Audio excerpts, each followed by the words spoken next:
नमस्ते प्रिय दर्शकों, आज का विषय है भृगु बिंदु या डेस्टिनी पॉइंट कुंडली के हर एक भाव में क्या फल देता है। अगर आपने मेरे चैनल को सब्सक्राइब नहीं किया है तो ज़रूर कर दीजिएगा। आज की चर्चा को शुरू करने से पहले मैं आप सबको होली की हार्दिक शुभकामनाएं और बधाई देना चाहती हूँ। होली एक रंगों का त्यौहार है, खुशियों का त्यौहार है। तो ये त्यौहार जो है वो बुराई पर अच्छाई की जीत को भी दर्शाता है। तो मैं आशा रखती हूँ कि ये त्यौहार आपके लिए बहुत शुभ हो, आप खुश रहें और खुशियाँ बांटते रहें। तो चलिए आज की चर्चा को हम आरंभ करते हैं। तो पिछले वीडियो में मैंने आपको बताया था कि भृगु बिंदु को हम किस तरह से कैलकुलेट कर सकते हैं और ये पता कर सकते हैं कि ये कुंडली के कौन से भाव में है, किस डिग्री पे कौन सी राशि में है और कौन से नक्षत्र में है। तो उससे हम बहुत कुछ पता लगा सकते हैं जातक के प्रारब्ध के बारे में, प्रारब्ध कर्म के बारे में। तो जैसे कि मैंने आपको बताया था, मान लीजिए कि प्रथम भाव में ये भृगु बिंदु 5 डिग्री में तुला राशि के 5 डिग्री पे ये पड़ रही है। तो ये तुला राशि 5 डिग्री में, ये जो 5 डिग्री की जो तुला राशि है ये कौन से नक्षत्र में है? ये चित्रा नक्षत्र के चौथे चरण में पड़ता है। तो अगर हम नक्षत्र की कहानी भी पढ़ लेंगे तो हमें अपने प्रारब्ध के बारे में, अपनी डेस्टिनी के बारे में और अच्छी तरह हमें पता चल सकता है। चित्रा नक्षत्र का जो प्रतीक है वो है मोती। चित्रा नक्षत्र के स्वामी है मंगल देव, जो कि ऊर्जा को दिखाते हैं, ऊर्जा, साहस को दिखाते हैं, पराक्रम। तो आपकी ऊर्जा को आपको शायद एक सही दिशा में उसका व्यय करना चाहिए। आप में बहुत ऊर्जा होगी। चौथे चरण के जो उपनक्षत्र स्वामी हैं वो भी मंगल देव हैं। तो भृगु बिंदु अभी ये बता रहा है कि जातक में ऊर्जा तो बहुत है और वो ऊर्जा को खर्च करना है एक सही दिशा में। जब तक जातक को उस दिशा के बारे में पता नहीं चलता तो शायद वो थोड़ा बहुत जैसे भटकता रहेगा। लेकिन जब उसे पता चल जाएगा ना कि यही है मेरे जीवन का उद्देश्य यही है, तब उसी दिशा में वो अपनी ऊर्जा को, अपनी ताकत को लगाएगा। तब वो जातक के लिए बहुत अच्छा होगा। प्रथम भाव में है तो प्रथम भाव में हम अपने क्या देखते हैं, व्यक्तित्व को भी प्रथम भाव दिखाता है। तो जातक के व्यक्तित्व में एक बदलाव, एक निखार आएगा। और एक बात यह है कि मोती, चित्रा नक्षत्र का जो प्रतीक है वो एक मोती है। तो मोती दिखने में बहुत सुंदर होता है और बहुत ही मूल्यवान भी होता है, लेकिन मोती यूं ही नहीं पैदा होता या यूं ही नहीं बनता। मोती के पीछे, मोती को बनाने के पीछे बहुत सारा संघर्ष, कष्ट होता है। मोती यूं ही, प्रकृति में मोती यूं ही नहीं मिलता। तो इसका मतलब जातक के जीवन में भी बहुत सारी कठिनाइयाँ आएंगी, बाधाएं, परेशानियाँ आएंगी, लेकिन जातक को उनसे घबराना नहीं है, उनका सामना करना है और वो जातक को और भी मजबूत बना देंगे। और वो एक दिन समाज के सामने, उसके व्यक्तित्व में बदलाव होगा और वो समाज के सामने निखर के एक मोती के रूप में बाहर आएगा। हमें ये भी देखना चाहिए कि मंगल देव इस नक्षत्र के स्वामी हैं, उपनक्षत्र स्वामी भी है। तो मंगल देव कौन से भावों के स्वामी हैं कुंडली में, वो भी आपको देखना चाहिए। मंगल देव कौन से भाव में खुद बैठे हैं। फिर तुला राशि है। तुला राशि में जैसे प्रथम भाव में आपको दिख रहा है कि भृगु बिंदु है, तो तुला राशि के स्वामी है शुक्रदेव। शुक्रदेव कौन से भाव में बैठे हैं, शुक्रदेव कौन से भावों के मालिक हैं। यहाँ पे मैंने सिर्फ राहु और चंद्रमा आपको यहाँ पे दिख रहे हैं, क्योंकि मैंने किस तरह से कैलकुलेट करना है, राहु और चंद्रमा के बीच का जो पॉइंट होता है वही भृगु बिंदु है। तो बाकी के ग्रहों को भी आपको देखना है कि जैसे शुक्र ग्रह की स्थिति कैसी है, मंगल ग्रह की स्थिति कैसी है। तो फिर हमें भृगु बिंदु के बारे में और अच्छी तरह हम पता कर पाएंगे, अपने भविष्य के बारे में, अपने वर्तमान, अपने प्रारब्ध के बारे में, अपने जीवन के उद्देश्य और लक्ष्य के बारे में। तो मतलब प्रथम भाव व्यक्तित्व का है, तो व्यक्तित्व में बदलाव, बहुत ज़रूरी है। व्यक्तित्व को निखारना, एक सही दिशा जातक को अपनाना चाहिए। तो अब हम चलते हैं, अगर भृगु बिंदु दूसरे भाव में है तो क्या फल जातक को मिल सकता है। अगर किसी का भृगु बिंदु दूसरे भाव में है तो जातक का जीवन परिवार के इर्द गिर्द घूम सकता है। परिवार के लोगों के साथ उसका बहुत गहरा नाता, ये हम कह सकते हैं। वाणी, उसे अपनी वाणी का प्रयोग करना पड़ेगा, चाहे अपने कर्म क्षेत्र में हो, कार्य क्षेत्र में, या अपनी ऑफिस में, या अपने प्रोफेशन में, व्यवसाय में, उसे अपनी वाणी का प्रयोग करना पड़ेगा, ये भी हम कह सकते हैं।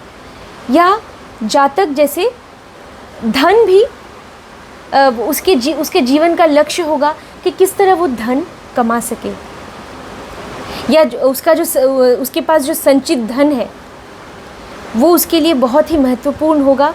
और वो संचित धन शायद उसका सही प्रयोग अगर वो करे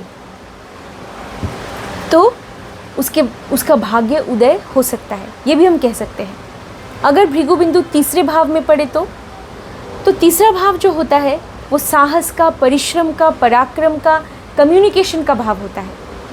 तो जातक इन्हीं कार्यों से, हस्तशिल्प का भाव होता है, जुड़ा रहेगा इन्हीं कार्यों से। वो एक अध्यापक भी हो सकता है, क्योंकि अध्यापक के लिए कम्युनिकेट करना बहुत ज़रूरी है। मैं एक ऐसे जातक को जानती हूँ जिनका भृगु बिंदु तीसरे भाव में है, वो एक बहुत अच्छे कॉलेज में अध्यापक है। तो यही उनकी डेस्टिनी है कि उन्हें कॉलेज में या स्कूल में पढ़ाना है, अच्छी तरह कम्युनिकेट करना है। लेखक भी बन सकते हैं अगर तीसरे भाव में है तो। अब हम देखते हैं, अगर भृगु बिंदु आपके चौथे भाव में है, चौथे भाव में है तो माता के साथ एक बहुत गहरा संबंध, माता का बहुत बड़ा योगदान आपके जीवन में, वो आपके गुरु जैसी हो सकती है। वैसे तो माँ और पिताजी तो गुरु होते ही हैं, तो माँ का बहुत बड़ा योगदान होगा अगर चौथे भाव में है। तो कहीं ना कहीं आप अपने घर में ही खुश रहते हैं अगर चौथे भाव में है। आपको घर के सुख और शांति, वही आपके जीवन का लक्ष्य है कि किस तरह आप अपने घर में सुख और शांति से रह सके परिवार के लोगों के साथ। तो ये भी आपके जीवन का लक्ष्य हो सकता है। तो चौथे भाव, और चौथे भाव से हम स्कूल की शिक्षा को भी देखते हैं। तो आप वो भी शायद आपके जीवन में बहुत महत्वपूर्ण हो सकता है, स्कूल की शिक्षा, या शायद आप स्कूल से जुड़े हुए कुछ काम कर सकते हैं, ये भी हो सकता है। फिर पंचम भाव में हम देखते हैं कि स्कूल के, हाई स्कूल या कॉलेज की शिक्षा को पंचम भाव से देखते हैं। तो वो जो शिक्षा आपने प्राप्त की है उसका बहुत बड़ा योगदान होगा आपके जीवन में। पंचम भाव से आप संतान को भी हम देखते हैं, तो आपकी संतान के साथ आपका एक बहुत गहरा नाता, आपका जो जीवन है संतान के इर्द गिर्द घूमेगी, ये हम कह सकते हैं।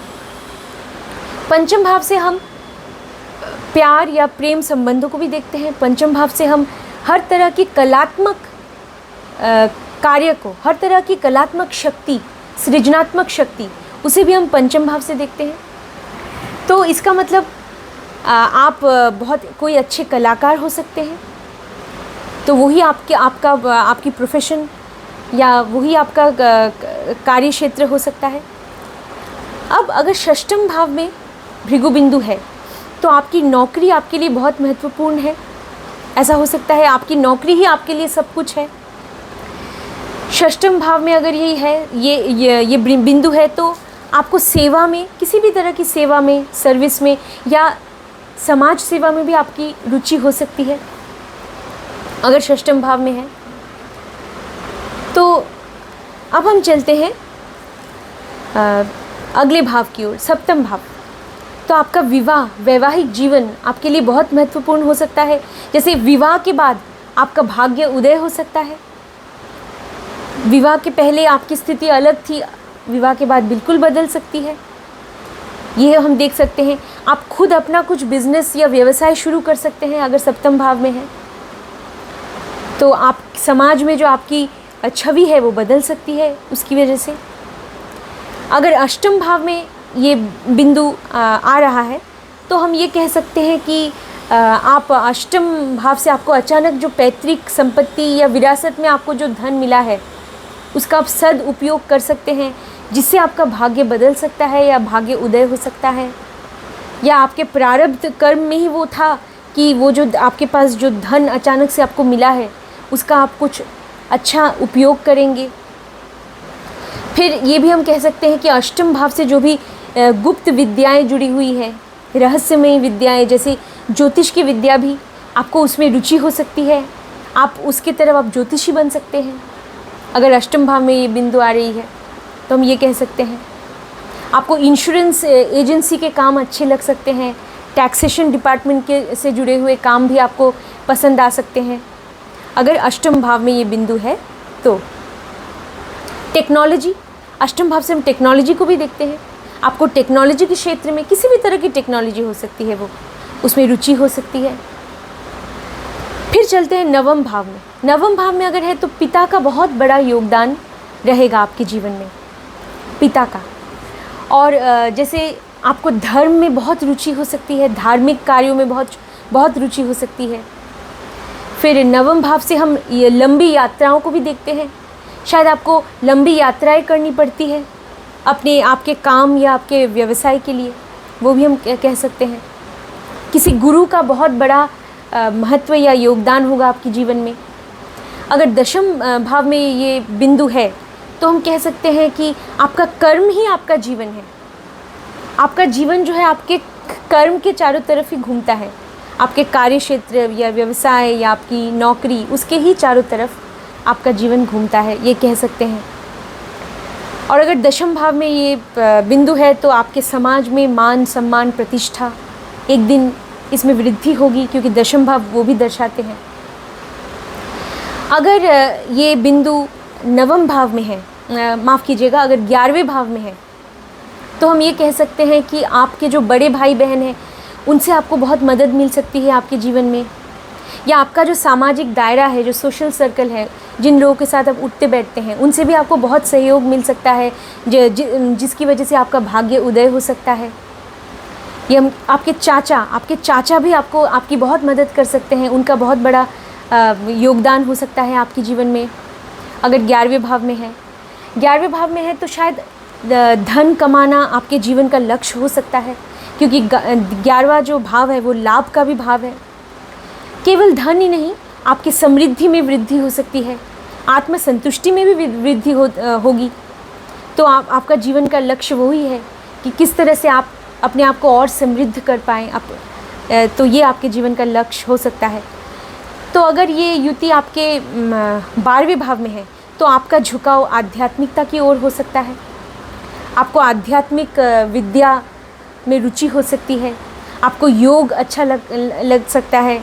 फिर जैसे हम ये भी कह सकते हैं कि 12वें भाव में आप विदेश में जाके रहने के आपके योग बनेंगे। आपका भाग्य उदय होगा जब आप अपनी जन्मभूमि को छोड़ के किसी और देश में रहने के लिए जाएंगे, या किसी और प्रदेश में, अपने ही देश में लेकिन किसी और प्रदेश में जाके जब आप रहेंगे तो ही आपका भाग्य उदय तब से शुरू होगा, ये भी कह सकते हैं। आपको किसी भी तरह का नुकसान का सामना करना पड़ सकता है। अगर 12वें भाव में ये बिंदु है, इसका मतलब धन का व्यय हो सकता है। तो आप डोनेशन दे सकते हैं। डोनेशन कहाँ पे देना चाहिए? जहाँ ज़रूरतमंद लोगों को डोनेशन देना, अनाथ आश्रम में, वृद्धाश्रम में आपको जैसे दान देना चाहिए। तो 12वें भाव में वो बिंदु है, आप दान देंगे तो आपका जो भाग्य है वो भाग्य उदय होगा। तो आपका वही प्रारब्ध कर्म ही वही है, क्योंकि बिंदु वहाँ पे है तो आपका ये प्रारब्ध कर्म है कि आपको दान देना चाहिए। तो उससे आपको और भी ज़्यादा जीवन में सफलता मिलेगी। तो प्रिय दर्शकों, मैं आशा रखती हूँ कि आपको ये आज का वीडियो अच्छा लगा होगा। मेरे चैनल को सब्सक्राइब कीजिएगा और इस वीडियो को शेयर कर दीजिएगा। धन्यवाद।